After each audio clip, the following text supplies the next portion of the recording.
My name is Nicholas Rife. I was born in Corpus Christi. Started to get in trouble in high school, fights and things like that. I ended up dropping out, and I was introduced to drugs and the drug game, so to speak, as people call it. I started dealing drugs, and then money started coming quickly, and I figured out it was a lot easier to sell drugs than work 40 hours in a week. I always looked at myself better than an addict, though, because I was making money off it. Slowly and surely, the drug game does what it does. It consumes you. People will do just about anything for money, crazy things for money. On the night of February 2nd, I went to a house to do a drug deal. Things went wrong very quickly. The gentleman had a gun, and I went to grab the gun. The gun went off in my hand. We kind of wrestled around, and I got shot again. I will never forget hitting that wall and slumping down and realizing, I've been shot a couple times. I had to look through I could see through my hand, and my stomach was bleeding real bad, and I had managed to get myself up. I got out of the house. I got to a vehicle.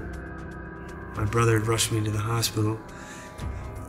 At that moment, what had flashed through my life was not all the money that I made or all the possessions that I had gained or anything. It was I had like this deep feeling of regret about the relationships that I was leaving behind. I had failed as a son. I had failed as a father. And that was a tough thing to deal with. And I didn't know if I was going to make it. I showed up to Methodist Hospital, and I remember blacking in and out, and my brother opened the door, and he was like trying to pull me into the hospital. And I told him, I said, I love you. And tell my little girls that I love them. I made it to the operating table. I just remember utter blackness, like darkness. It was one of the most empty feelings I've ever had in my life. I woke up, thank God. I was in ICU for 4 days. Detectives were coming in and out, wanting to question me. They arrested me that day. That door shut, and it was just like the most empty feeling that I've had. It was a feeling of hopelessness. I was lost.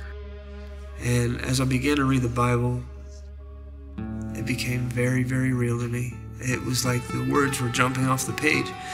I realized at that moment that the way that I lived life was all wrong. I just merely cried out to God.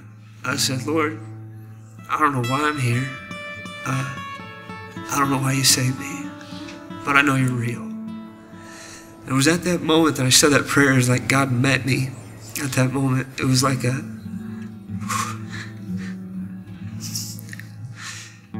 slideshow of my life from when I was a child. All things that had happened to me, things that I'd been through, just like little pictures. And then there was Jesus at the end. And he just merely told me I was there the whole time. And I love you. It was like a cleansing of my body, cleansing of my spirit. It just washed over me. I never felt so much comfort and love in my whole life. I had heard about the God Mind, and I sent a kite to Chaplain to come to God Mind, and within a day and a half or something like that, he was there. And I can't begin to express how much of a privilege this has been in my life. It was like the nurture that I wanted as a little kid. I had received, and God had set apart for me. There was men that came in and ministered to me. There was so much love in the room, fellowship. There's so many books, so much opportunity to learn and to grow. And so here I was, this baby Christian, and God started to just nurture me. It was just such a blessing to have a place like this. And the judge will determine where I stay, but Jesus Christ will determine how I live.